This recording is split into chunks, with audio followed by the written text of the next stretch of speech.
Hello everybody, my name is Audrey and I am here at Portsmouth Pride 2025 as a part of the University of New Hampshire LGBTQ Oral History Project. Today we're hoping to interview some people around here, Pride goers, UNH students, UNH alumni, UNH staff and faculty, who have something to say about what it's like to be a queer person here at the Seacoast or at the University of New Hampshire. Let's do it. Okay, sweet. So my name's Leo Talent, my pronouns are he, they, and my coming out story is really I left high school and I really started to develop myself online and meet people online, and I didn't even really know what trans or non-binary was before I left the high school that I was in, and I started to discover more of that online, and in that I started to discover myself more, and I first came out as like bi and stuff, and then in discovering myself I transitioned to lesbian, and then I realized that I was trans, and now I identify as just queer and trans masc. So yeah. Hi, I'm Brie. I'm bisexual and non-binary. I just recently came out as non-binary. I graduated from UNH in the fall, or in the spring. I majored in psychology. I wasn't really a part of the queer community at UNH, which is something that I kind of regret not doing. So I never really made many queer friends at UNH, but I've been able to have experience outside, which has been nice. Now that I'm an adult, I get to make more queer friends. Not that I wasn't an adult before, but I'm not a college adult anymore. I'm an adult. I know. Good. So I'm Stephen Bird. I'm the director of the Carsey School of Public Policy. And I'm coming up on my year-long anniversary here at Carsey. And sorry, it's really loud here. But one of the reasons that I came to Carsey was because we do a lot of work, in particular supporting communities of all types, sizes, and styles. And I consider myself very much queer alive.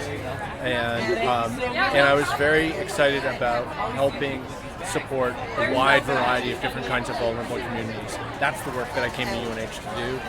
That's the work that I'm really proud of doing here. And we consider Carsey to be part of that mission. That's why we're here at Pride in Portsmouth. So my name is Rachel Stewart. I use she and they pronouns at UNH. I'm the director of the Sharp Center for Interpersonal Violence Awareness, Prevention, and Advocacy. Being this sharp is really nice because I have a super queer office. A lot of us are really publicly out, which is amazing.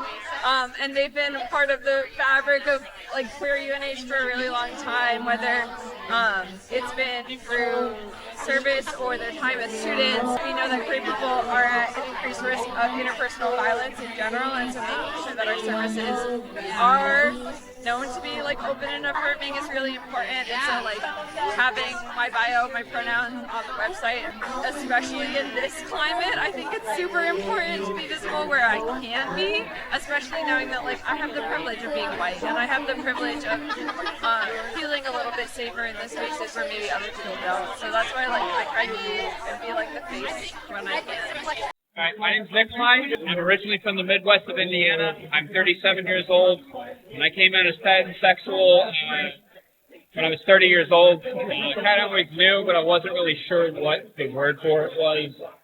This is my first Pride, and I'm here with my partner that I've been with for 7 years now, and she kind of helped me realize what being pansexual was, and I'm just trying to enjoy life the fullest while I can.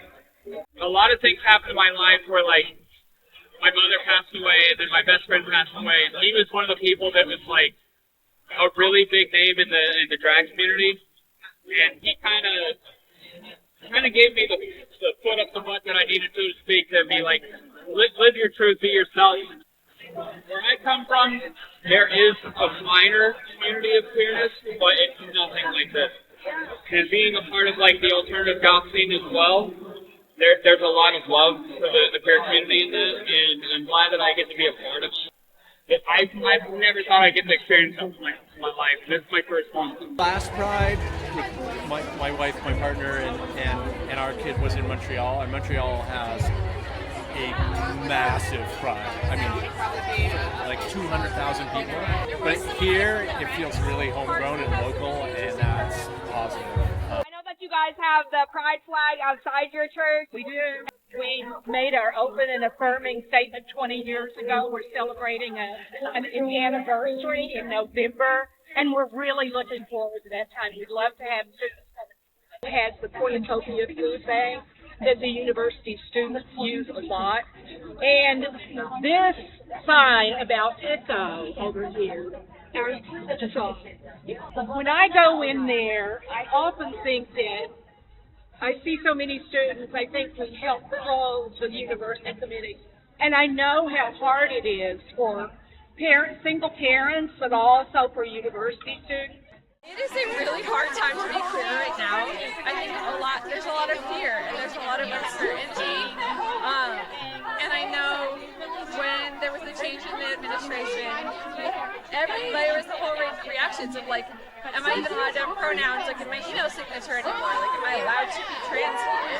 To me, that's like where, if I can be out and open, like I did a panel during orientation maybe 2 years ago, and I had a parent come up and be like, so what does it mean that you're a she, they?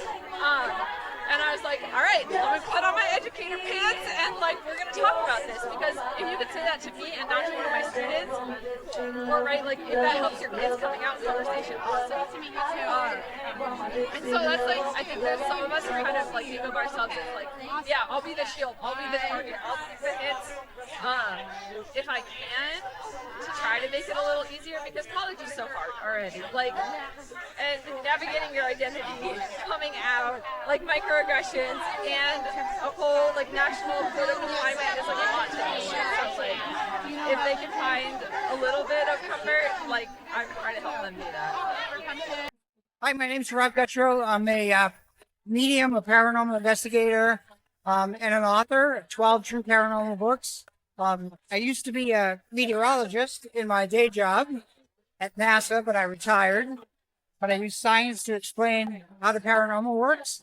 It's really cool to be a gay author, because I got to work with a paranormal drag queen investigator on some investigations, and I've written about them. They've become #1 books.